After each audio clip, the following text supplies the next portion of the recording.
Welcome to Behind the Aisle podcast, where we're just two wedding professionals sharing a no bullshit approach to what goes on behind the scenes in the wedding industry.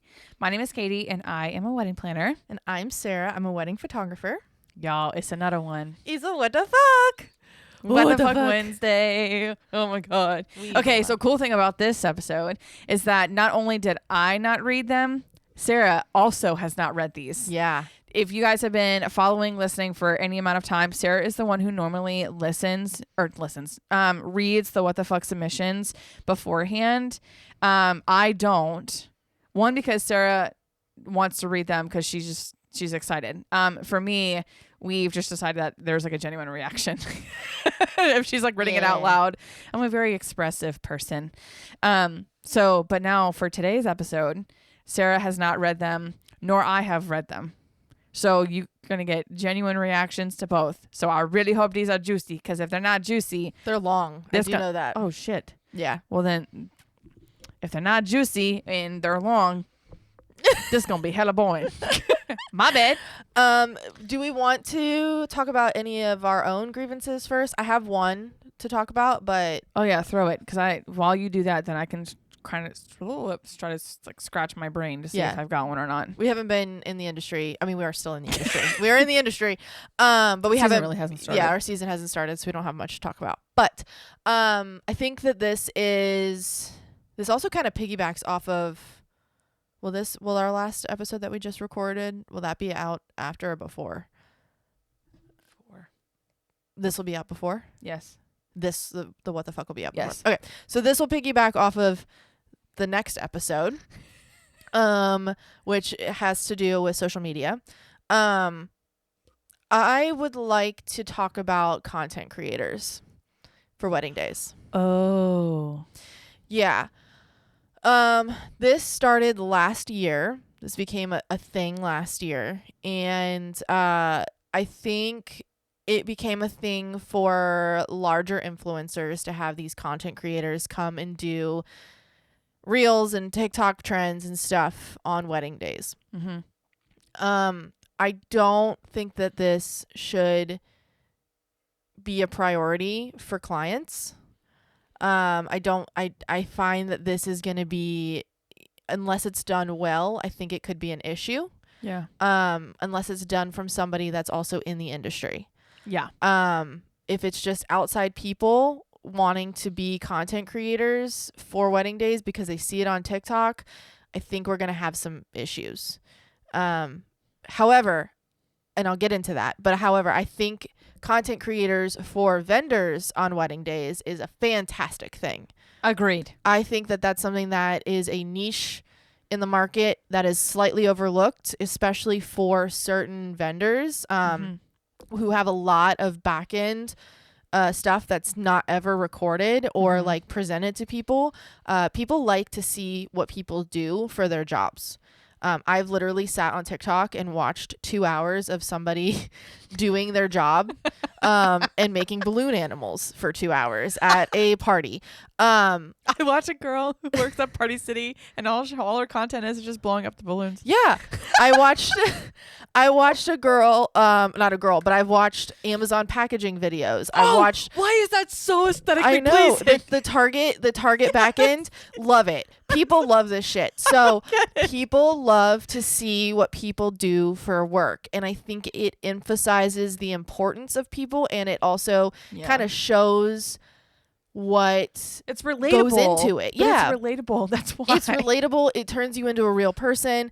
It also shows like the extent of what goes into these things, and kind of like brings the worth up a little bit more, because you can see physically like, God, that's a lot of fucking work. Yeah, I'm so glad I'm not DIYing this. So I think content creation for vendors is a fantastic thing. Somebody to follow you around and just record everything that you're doing makes you like a little more personable. You can grow on Instagram with your reels and your TikToks and like whatever. However, I don't think it should be a thing for clientele.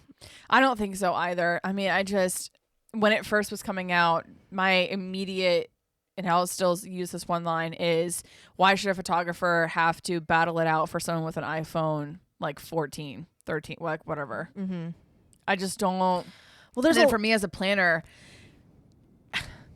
creating time then in the timeline of like, hey, we have to add in 10 minutes here to do TikTok reels. I'm kind of like, what? Yeah. Seriously? Yeah. So you'd rather take 10 minutes away from hanging out with your future spouse all so that you and your girls can make a TikTok reel. Have you actually encountered this yet? No, I haven't. But I'm anticipating because already in my head, because me as being an Enneagram 6, also a planner, I am planning ahead in which I'm preparing myself for someone to come being like, we want to make sure that we are reserving time to make TikToks and all that kind of stuff. Now, this is why I say I think if you're going to be a content creator, and this is something that does take off for people, because we can't really control what our clients want. Correct. If they see it online, they're going to want it. Yep. So chances are this is going to become a thing. Now, I do think if you're going to be one, you need to have experience in the industry. I agree. Because you don't understand from an outsider the logistics that go into the back end of a wedding. Yep. And how much time, one, TikToks take to make. Yep. How much time everything else is. You are on a minute by minute schedule. Yep. Like there is, unless you're allotting a very large amount of time in the beginning of the day just to fuck around, everything is minute by minute. So if you start taking time to do TikTok trends that take however long, I mean, we've all tried to make TikTok trends. They don't take 3 seconds to make. No. You have to repeat them, do them again, remember to do them again. Like it's a whole process. So if you don't understand what goes on in a wedding day, in a timeline, and how to be respectful of a timeline, and like be a team player and understand that everyone has a job to do. Like there's just so much.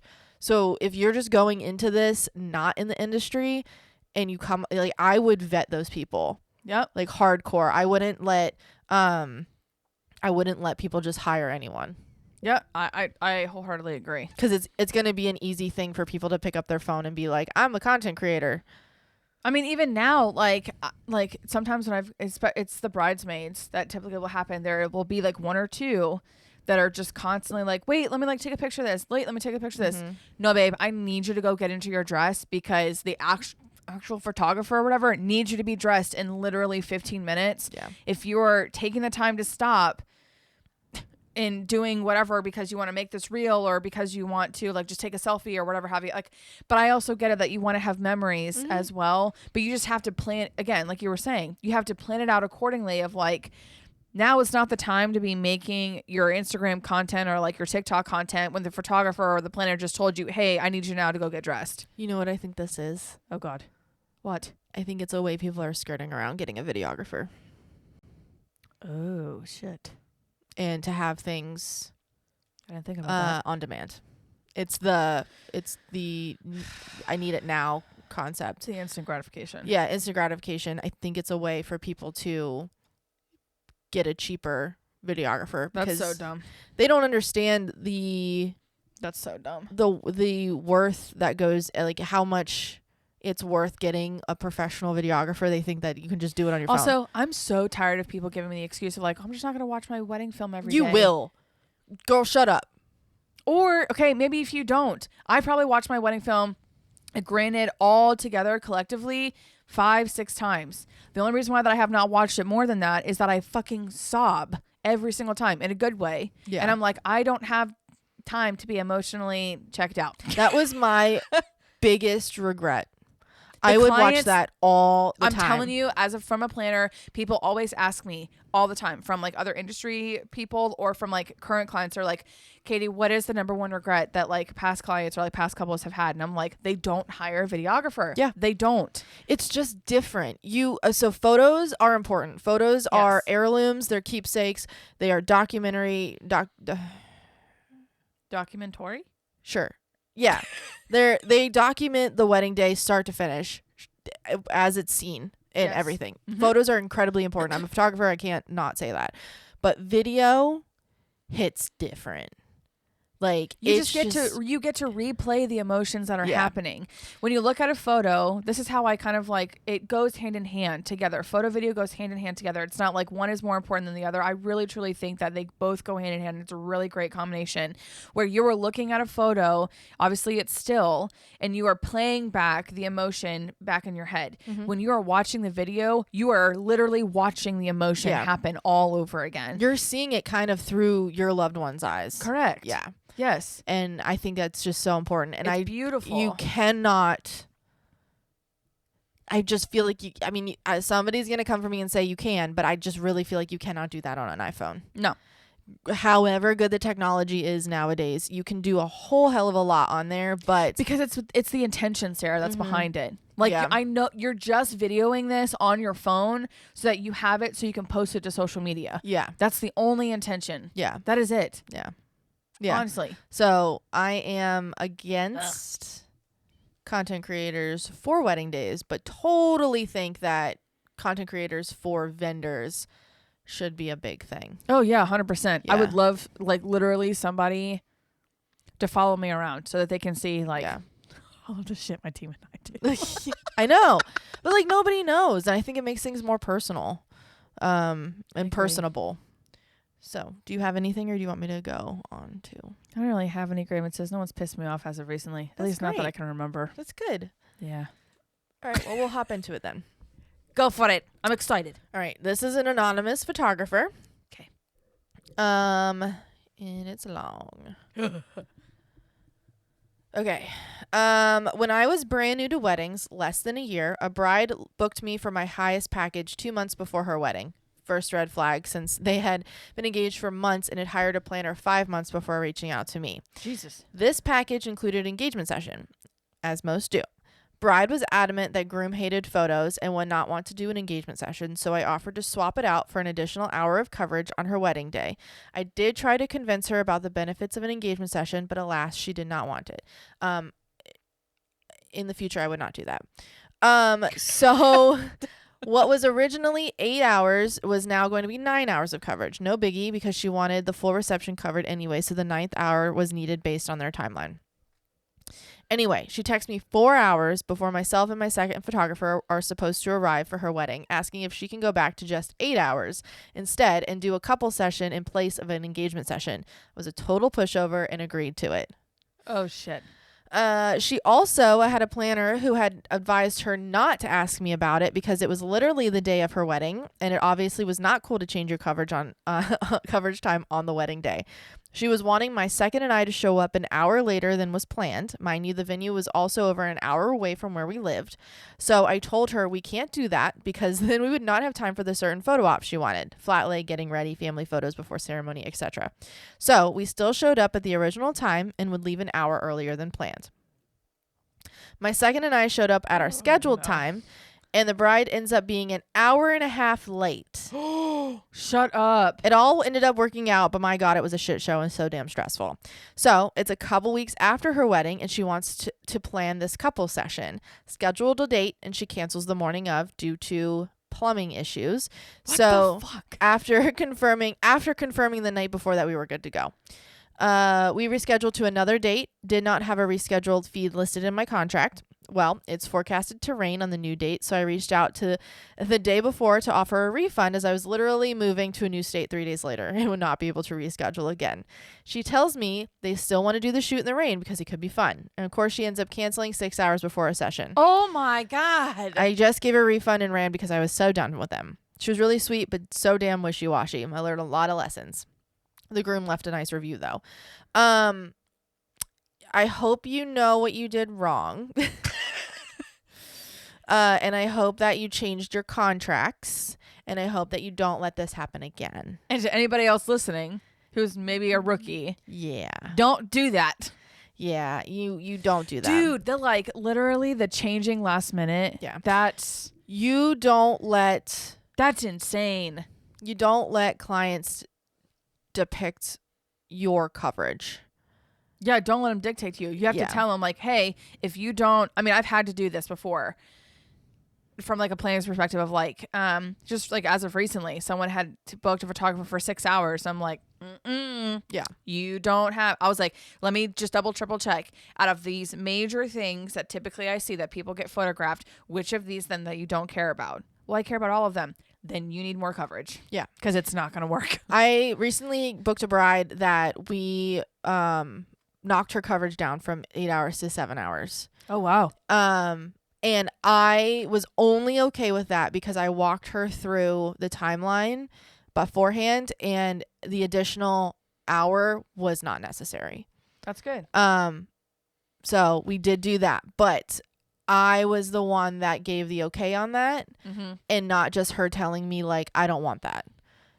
If for some reason, and she knows like, all right, well then my heart out is 8:30 and I'm booking it at 8:30. Like you there's no change.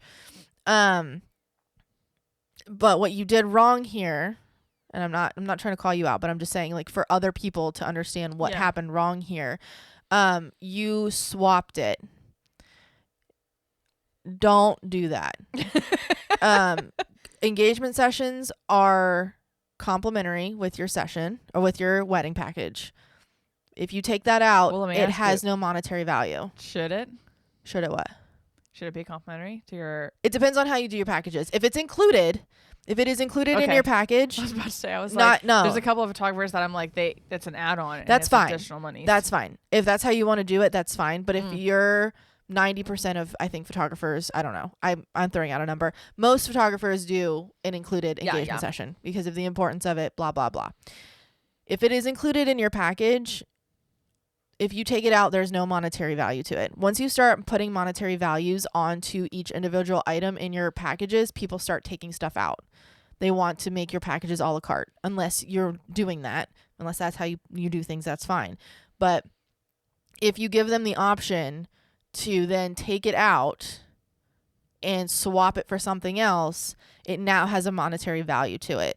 So they're going to think, I can do that with anything. Yeah. And now I have the control that I swapped one thing, so now I'm going to go ahead and try and swap something else. Yeah. And then you just kind of get wishy-washy on things. And again, if you're not putting contracts in place for every change, then everything becomes a gray line and there's freedom to do whatever because they're going to walk all over you. Yeah. So if it's included in your package, it's put in your contract. There is no change. If they want to change it, you can assign a monetary value on it, but I would not. To me, it's complimentary and it's just included. Yeah. I still can't get over like the constant like changing or whatever and all the different excuses. Yeah. 4 hours before a wedding day. If a client did that to me, meaning like they came to me being like, hey, 4 hours before wedding day, I don't want the photographer to show up this time. I'd be like, sorry, girl. We're keeping the timeline. We're not changing it. We're not doing nothing. This is why we have a final timeline review all 14 days before wedding day is so that we can go all the way up to the almost the very last minute for you to make changes. As a planner, I would have been like, nope. No. And I think that's also a confidence thing too, is you got to be really confident in what you're selling to these people and be able to put your foot down and be like, no, this is why I do this. Have receipts on, your reasonings. Make it, you're the professional. Don't let people dictate. They don't know. No. They don't know what's going on in their wedding days. So, okay. This is a videographer. They did not put whether they would like to remain anonymous or not, but they did put their name. So I'm just going to leave it anonymous just in case. Okay. In 2022, I was contracted by an out-of-state photographer/videographer. The wedding went perfectly. He was great to work with. He also contracted another photographer and videographer, both great. That's confusing. The venue was almost 2 hours away. I didn't mind it because it was off-season and I needed some work. Anyway, a few days passed and I had yet to hear from him to get paid. I reached out. He said that they had some internal changes and that he would pay me in a week. I waited for a week and nothing. I reached out again and no answer. By this time, a month passed. Luckily, I had exchanged contacts with the photographer, so I reached out to her. She didn't get paid either, nor had she heard from him.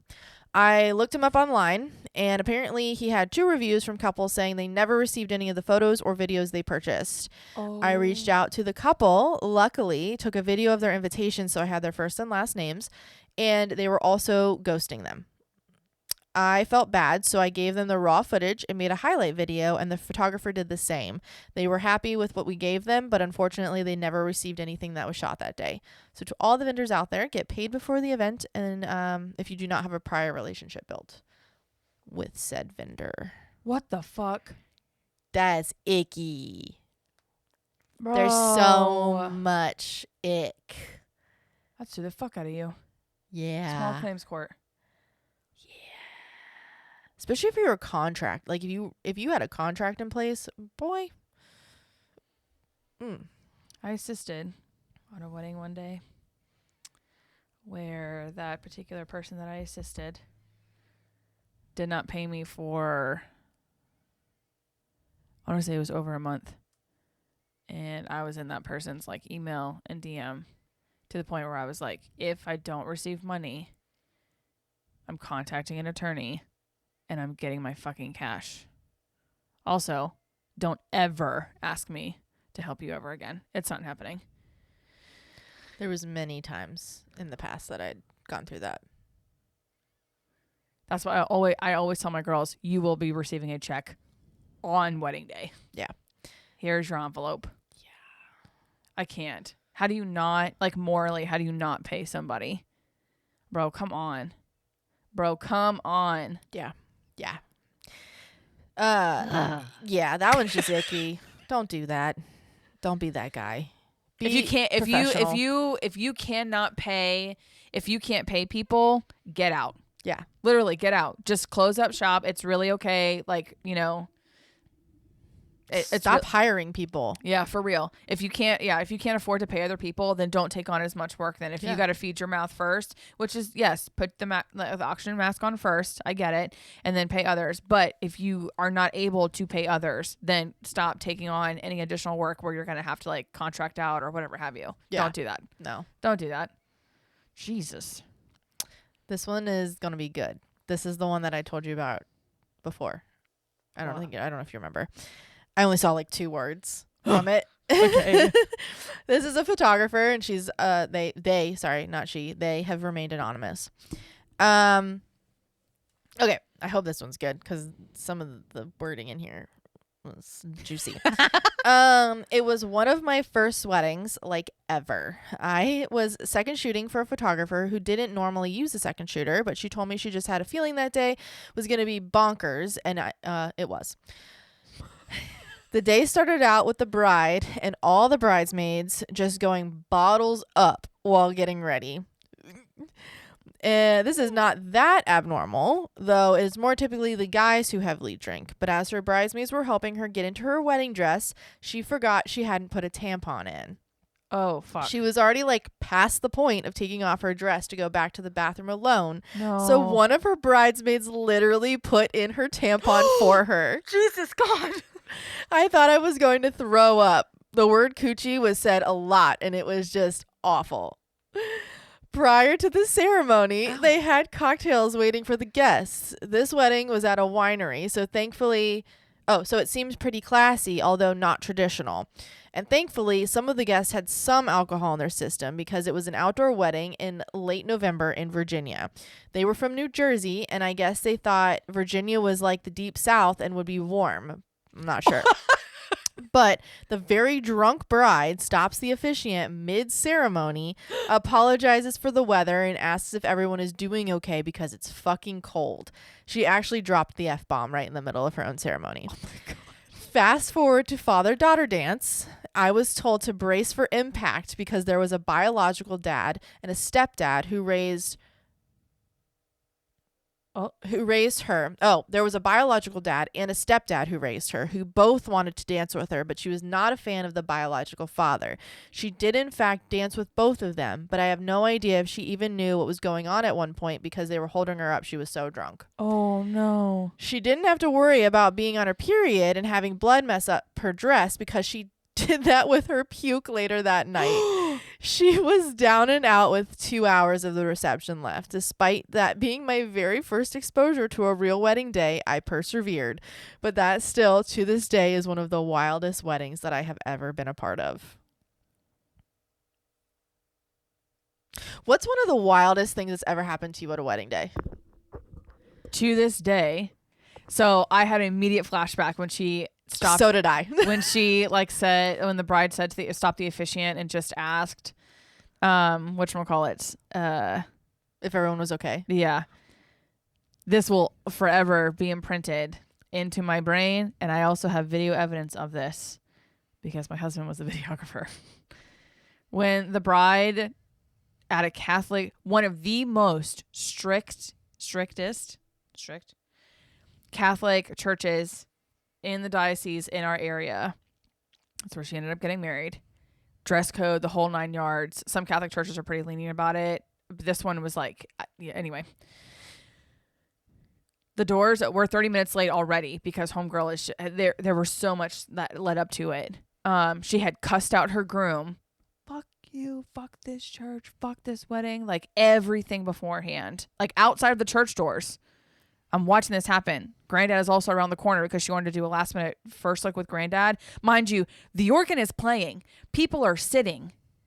The groomsmen have been lined up. I had to go in, like poke my head into the church and be like, groom, like come this way or whatever. And he ran along the side or whatever. They were already standing there waiting for her to go down. And then she thought, I guess, like seeing him was going to like chill her out, I guess. I have no idea. I don't know what end result this was supposed to be. She cussed him out. Fuck this church, fuck you, fuck this wedding, blah, blah, blah. Those are the kind of crap. So after she had done all that, she's sobbing or whatever. He consoles her. She's like, I have to go up and be like, do you want to do it? Like, we don't have to do this, right? We don't have to do this. She's like, no, we're doing it. I'm like, where's Granddad? And so I'm like, okay, he's now I've put him in the lobby of the church. He's just waiting for you to link arm. Sent all the bridesmaids down or whatever. The bridesmaids were phenomenal because they also were like, we are so sorry that you have to deal with her. They like stood in their little line. They were so ready or whatever. And I was like, go. And I'm like putting these people down. Mind you, 30 minutes. It is 30 minutes. We were starting like ceremony 30 minutes late at a Catholic church. At a Catholic church, and obviously that's a scary timeline. And you know what that means, whatever. The Catholic Church waits for no one. They turn the lights off and shut it down. They literally will be like, get out. Yeah, get out. And that's kind of what the priest ended up doing. Well, he didn't really do that or whatever. He cut their ceremony short. Like there was a whole section that was supposed to be a part of it. They were doing full mass, and he cut it. And it's actually in the church's contract where like if you do start late, they have the ability to cut your ceremony short and not do the full thing. They don't care. So I literally, oh my God, this is like almost PTSD. My hands are sweating. I send, Canon and D is playing. Canon and D also had been playing for a good 15 minutes of that 30 minutes. Ugh. And so if anyone is familiar with Canon and D, yes, we're all familiar with the first couple of chords of what it sounds like. However, those first couple of chords, that's not what the entire song sounds like. Mm-hmm. So word to the wise, just listen to Canon D in full, just so you're aware of what it sounds like. I obviously know what it sounds like. Homegirl clearly did not, because she's standing there and she's looking at me and she's like, this isn't my song. And I'm like, this is Canon and D. This is the third time that Canon and D has been playing. The entrant, we're halfway into the song now. And she would not believe me. And I'm looking at her. The doors are open. People are staring at her. And I'm like, walk. I'm not being respectful anymore. And I'm like, you need to walk now. And so she literally puts her head down, and she's like, there's like a little tear that's going down because homegirl is not, don't do that sad face. She did. I know. You know me. I have empathy for literally every single person under the sun except for this bitch. I know at that point I was, She goes down the aisle, or so I think. And I close the doors behind her and I sink to the ground and I let out this big, huge sigh. There's like the church corner. She was like, are you okay? And I'm like, no, I'm not, but I am now. So then it's probably like 5 or 7 minutes. I don't know. Time is irrelevant for this day. All of a sudden then I'm seeing a shadow because the entire place is looking into the actual sanctuary itself. It's all stained glass in the back. It is beautiful. It is a beautiful church. And all of a sudden I'm seeing a shadow that's coming, like running like this direction up the side hallway or the side of the church. And I'm like, what the fuck is happening? It is a groomsman. Busts open the door, not the middle of the door, not the center aisle, busts open the door, and he runs upstairs to where the organist is. And I'm like, I literally run yell after him, being like, where are you going? All I heard from him was, she wants it played again. And I'm like, what the fuck is he talking about? So I go to that same door that he busted out of. I just stick my head in there. She's standing in the middle of the fucking aisle by herself, standing there. Groomsman comes down 2 seconds later or whatever, and he's like, he's going to play it again. And I'm like, what? He goes back, stands or whatever. The organist starts playing Canon and D. And she like walks down or whatever, and then they proceed to get married. Now, that is what I saw. My husband was the videographer for this wedding day. After the wedding has come and gone, which the rest of the day was complete shit anyway. Yeah. He then tells me, he was like, yeah, the priest like was like, whatever. He was giving me like details, and I looked at him and I was like, what are you talking about? And he was like, she stopped the priest from talking and redid it. And I said, wait a minute. Mind you, remember, this is after the wedding day is over. Oh, I had no idea. This is days after, when he is going through the footage now and starting to create their wedding film. She had walked, I have goosebumps right now. She had walked all the way down the aisle with Granddad. The officiant had started. The groom is mic'd, Sarah. The groom is mic'd. And you can hear her say, and she is crying. You can hear the or whatever. And the groom is like literally trying to console her. They're on the kneeler, standing before or kneeling before the priest or whatever. He's still going through his liturgy or whatever. Like the ceremony is happening. They're having their own little mini conversation. And he's like, do you want me to tell him to stop? Do you want me to? Like he's trying to like make her like figure it out. And then she that's all you could hear like in the mic. And then eventually he goes, Father, cuts the priest off. Oh my God. And he goes, I'm so sorry. She really like wants to walk again or whatever. And then that's when he looked over at his groomsman. He had darted up, went back up to the organist. From what I then was told as well from the organist later on, the groomsman literally had a wad of cash, threw it at him, at the organist, ran back downstairs, took his place. She got up, the bride got up, walked around and went into the center of the aisle. Re-walked to the beginning parts of Canon and D. Was she a part of that church? No. Thank God. Because I would assume she parishioner. Probably got kicked out after that.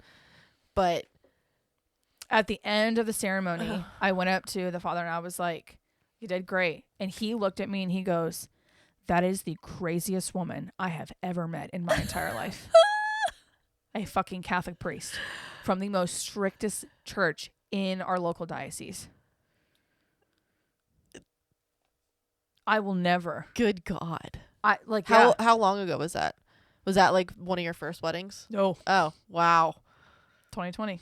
Wow. So I'm already been in deep. Oh my God. It sucks when like they kind of pull one over on you and you're like, God damn it, I'm too far into this to be dealing with this shit. I mean, that whole from the back end of the planning was horrible. It was during COVID, so like a lot of us planners, I don't know if you had the same experience. We were swapping couples back and forth because if we couldn't take their new postponement date, like. Let me tell you something. I think COVID brought the wedding industry together, at least from the vendor's perspective. Yes, it was a pain in the ass and we were all struggling. There was no rules for us, like any of that type of stuff. Or there was rules that we, like certain things were applied to. It was wild. But we pulled together because at least from the planner's perspective, like I said, we were swapping couples back and forth because I can't take this couple anymore because their postponement date, I've already have like a wedding on this day, yada, yada. So was this even your couple? Nope. Oh God. Nope. I'm curious to know whose couple this was. Don't tell me. Don't say no, it. But No. Even so, whatever. So the design was beautiful. They did a great job like designing and whatnot. So I did not like whenever I'll be honest, I don't really post this wedding because I can't look at the photos. I can't do it. But yeah, like when the wedding first, like then the gallery came out and there was, the other vendors were posting stuff or whatever. I made sure to credit it like appropriately of like coordination done by Tilly and Teal, designed by so and so, because it was beautiful. I'm not gonna take credit for that, but the coordination aspect of it, like leading up to like the wedding day, was a nightmare. It was an absolute nightmare. Doesn't have to be like that. Nope, it doesn't. So, yeah. Ew. That was... Now that you're all worked up. Jesus God. Yeah, my heart is like coming out of my fucking chest. Jesus.